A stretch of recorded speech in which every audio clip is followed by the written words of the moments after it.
Let's get into this video. Alleged migrant attacks a group of people in the United Kingdom and quickly regrets it. Let's check it out. Fuck you! Fuck you! Fuck you! Not speaking for me like this. What the fuck is your What problem? happened? What's your issue? Yo, no good like this. What happened? Not speaking for me. Mate, huh? Yeah, what? Guys. What's going on? Who's fucking started, mate? Blood all over us. Mate, Get the fuck. Why speaking like this for me? I didn't say anything. Not speaking for me like this. Please. Not speaking for me like this. What is your problem? Why are you playing for me like this? Fuck right now, bro. Right now, bro. Just like this. Just walk away. They threw it in our face, mate. Fuck off, bro. Who the fuck did you do? Dude, what the fuck? Dude, stop! Dude, get the fuck off of him! Get the fuck off of him! Now! Dude, get off! He tried to grab. Guys! He tried to grab his bag. That's his bag. Get the fuck out of here.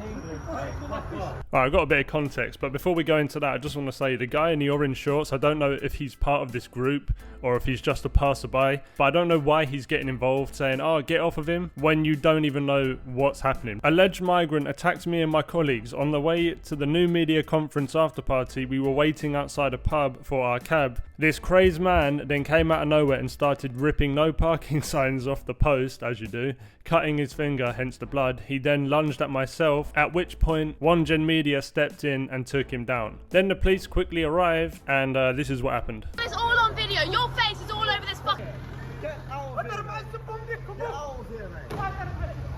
Holy shit! Holy shit! What are you doing, mate? What are you doing, bro? This guy's fucking. Get out of here, mate. Huh? Huh? Mate, get the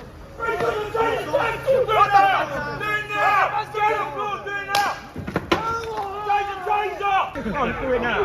hell, mate. Are you alright? What? No, I'm fine. Is that your I'm fine. blood? Huh? Is that your blood? You're covered in blood. Where? It's all. Yeah. I don't know. I just heard commotion.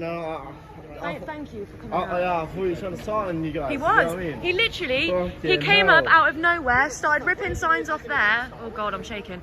Started ripping signs off there, tried to throw them at us, and then he just started. Why the fuck am I covered He in just blood? started attacking us. He just started attacking us out of nowhere.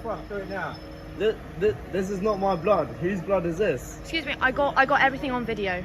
Now, as far as a motive, I don't know. Nobody's come out and said what the motive is. The only thing that I can think of is this guy knew who these people were because they was actually on their way to a political event, and maybe he knew that and that's why he attacked them. Either way, that does not give you any right to go and attack someone just because you disagree with them politically. And also, what I found interesting was how he pointed to the other people like the police are going to take his side.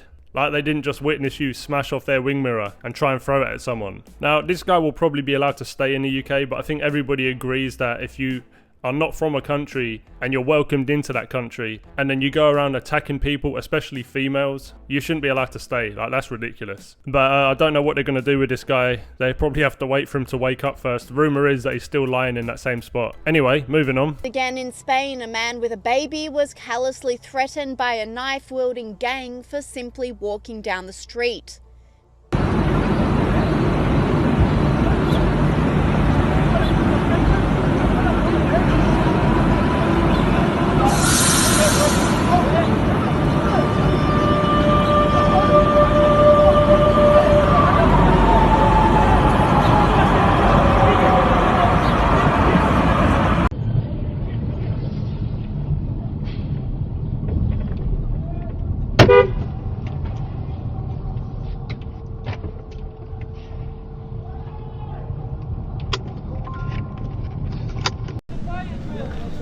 Looks like a camping Calais over it. You're not allowed to be here. You're not allowed to here. We're just seeing what's going on. What do you mean? What's going on? Well, there's loads of men standing about, so we're seeing what's happening, aren't we?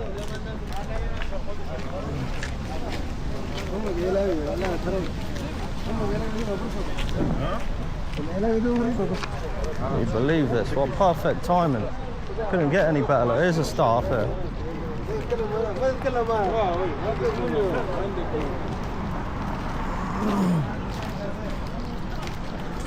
what, the 238 men in this hotel? All 38 men from Sudan. All clear, my friend? You okay?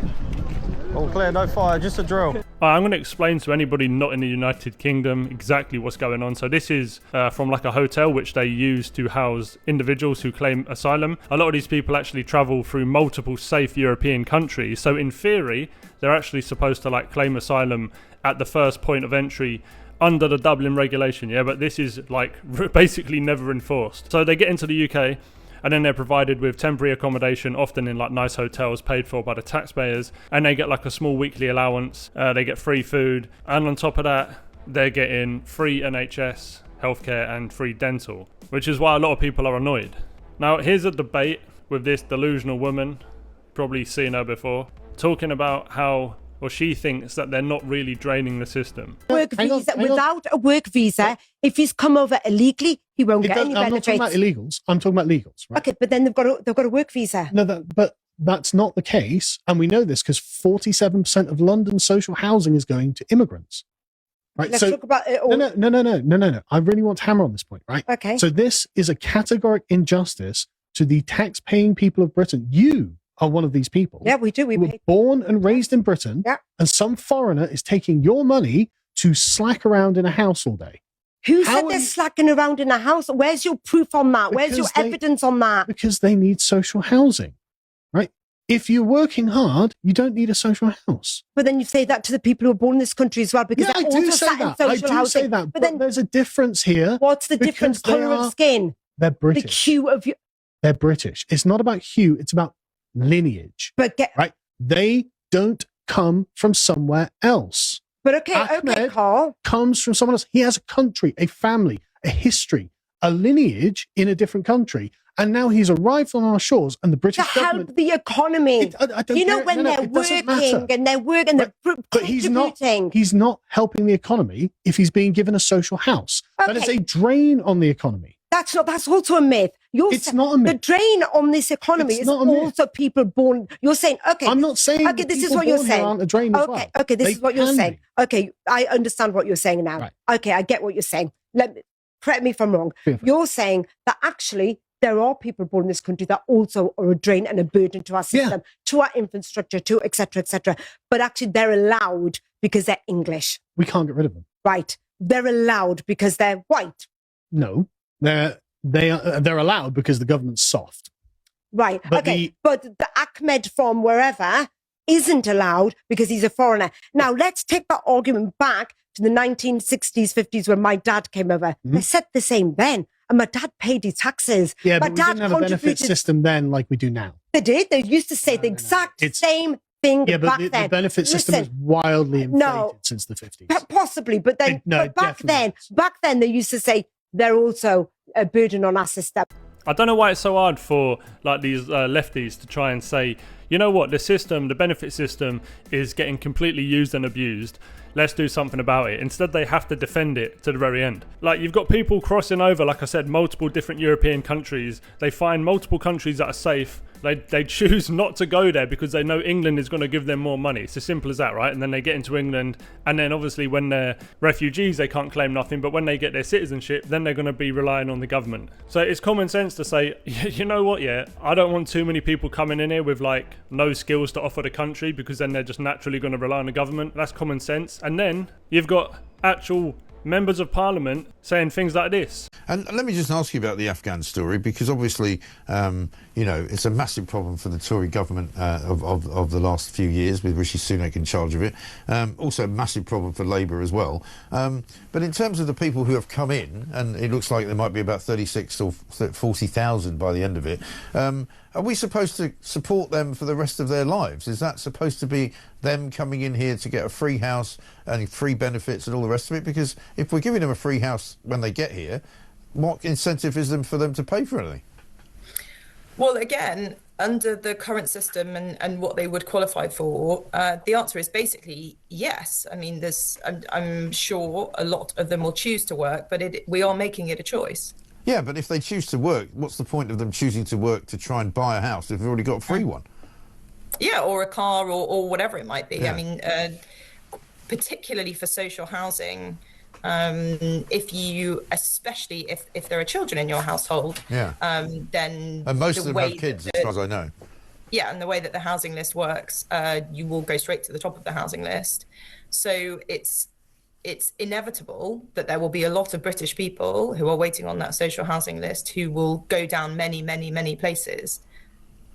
Yeah, and it's... So you're relocating 24,000 Afghans, okay, into the United Kingdom, and you're basically openly saying, oh, well, you know, we're going to give you money and free housing, and we're going to give you the choice to work. But it is a choice. Like, okay, I would love that choice. Can I come back to England?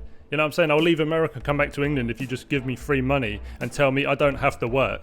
Like, where's the incentive? It's just crazy. It don't make any sense. Anyway, let's move over to America, see what's going on over there, where it looks like New York might be electing an actual communist mayor. And as New Yorkers across the 5 boroughs and Americans across the country mourn this mass shooting, we are reminded that no matter how strong our gun laws are in this state, we are only as safe as the weakest laws in this nation.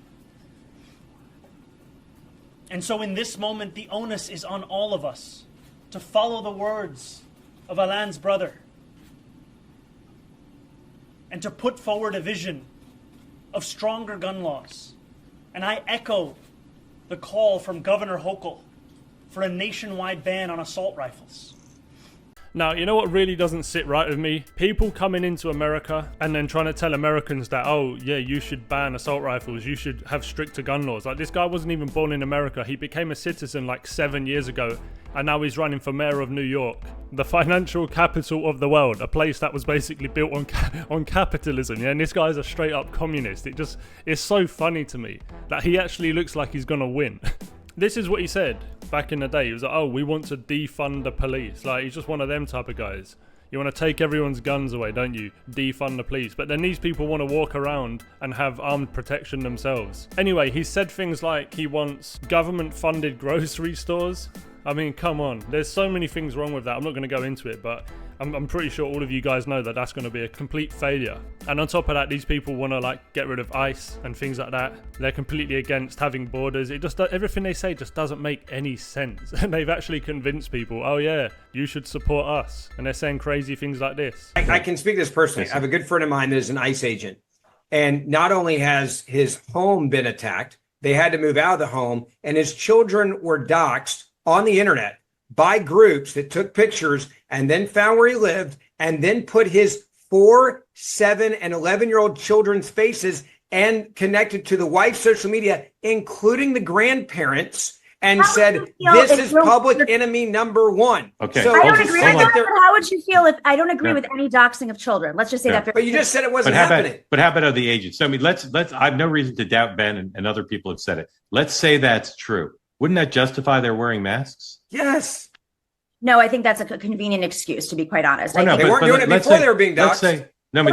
Let's say your uncle was an ICE agent, and he was doxxed, and he was identified by visually. Sign up for the job. You sign up for the job. Would you say it to a soldier? Would you say that to a police officer? Police officers don't cover their faces. They don't put their badge. They have IDs because they have a legal responsibility. That's not true. SWAT individuals do it all the time. If you knew about law enforcement, you would know what you just said is not true. SWAT team members do this all the time and cover their faces. Have for 30 years. I know you said you didn't support the doxing of kids, but let's say it's factually correct that agents who don't wear masks might have their kids doxed and that it's happened. Would you still oppose their wearing masks? I would still oppose their wearing masks because I know but that. Would you still say it's part of the job? Yes, absolutely. Yeah, completely crazy. You know, if you have no issue with, you know, a man doing his job, protecting the country, and him and his family getting doxxed when he may have like young kids, and you got no issue with that, yeah, you're completely crazy. I'm sorry. You know, I'm seeing the media constantly run stories, and they're trying to paint people who have been here illegally as the victims. But when you listen to what they say, it doesn't actually make sense. Just stay down, or I have to get up and I have to show my babies. You fight for what's right. You fight for the people that you love. Zakia Navas is forced to fight because her husband is currently in ICE custody. My husband is in Lubbock right now because of the big hailstorms. He has a roofing business, and so he's there to do roofing jobs. And he was pulled over immediately by the sheriff for supposedly a traffic stop. Immediately once he was pulled over, an unmarked car showed up with ICE agents that got out, removing him and the other gentleman. He was turned over to ICE for not having a license. Eventually, he was transferred to a detention center in Eden near San Angelo. He says it's completely packed full of so many people, obviously, that they are just shoving in there. And it's a complete chaos. What was your message, your main message to your husband when you talked to him that you wanted him to know? I'm fighting for him. I'm going to get you out. I'm doing everything in my power. If somebody's watching today and says, well, he was in the country for 22 years. Why did he wait so long to get a citizenship? What would you say? I pushed for it years ago when she was born, almost 7 years ago.